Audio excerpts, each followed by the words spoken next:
एथ पे कमीशन लागू हुआ तो कितनी बढ़ेगी सैलरी? केंद्रीय कर्मचारियों के पे मैट्रिक्स पर लेटेस्ट अपडेट। एथ पे कमीशन लेटेस्ट न्यूज। सबसे बड़ा सवाल यह है कि एथ पे कमीशन आएगा भी या नहीं। इसे लेकर दो अलग अलग चर्चा है। सरकारी सूत्रों की माने तो सरकार अब अगले पे कमीशन पर विचार नहीं करेगी। वहीं एक्सपर्ट्स का मानना है कि ऐसा करना संभव नहीं है। एथ पे कमीशन लेटेस्ट न्यूज। केंद्रीय कर्मचारियों के लिए अच्छी खबर है। चर्चा है कि 8वें वेतन आयोग एथ पे कमीशन पर बात आगे बढ़ रही है। अगर 8वां वेतन आयोग लागू किया जाता है तो केंद्रीय कर्मचारियों की सैलरी में बड़ा उछाल आएगा। 7th पे कमीशन के तहत कर्मचारियों की बेसिक सैलरी 18,000 रुपए है। सैलरी तय करने में फिटमेंट फैक्टर का बड़ा रोल है। फिटमेंट फैक्टर के आधार पर ही पुरानी बेसिक पे से रिवाइज्ड बेसिक पे की कैलकुलेशन होती है। वेतन आयोग की रिपोर्ट में फिटमेंट फैक्टर एक महत्वपूर्ण सिफारिश है। ऐसे बढ़ेगी मिनिमम बेसिक सैलरी। 7th पे कमीशन की सिफारिशों में फिटमेंट फैक्टर को 2.57 गुना रखा गया।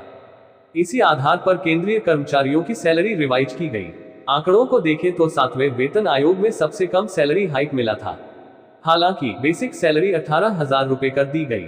चर्चा है कि 8वें वेतन आयोग में फिटमेंट फैक्टर को बढ़ाकर 3.68 गुना तक रखा जा सकता है। ऐसी स्थिति में न्यूनतम वेतन 18,000 रुपए से बढ़कर 26,000 रुपए हो सकता है।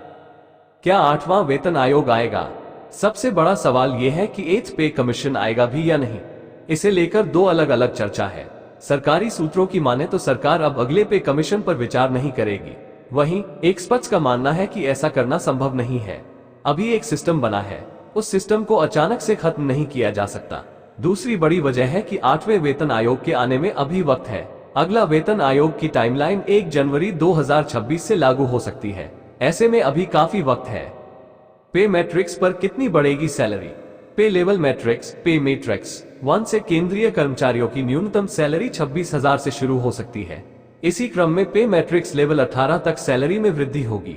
वेतन आयोग का ट्रेंड देखें तो हर 8-10 साल के बीच इसे लागू किया जाता है। इस बार भी इसके 1 जनवरी 2026 में लागू करने का दावा किया जा रहा है।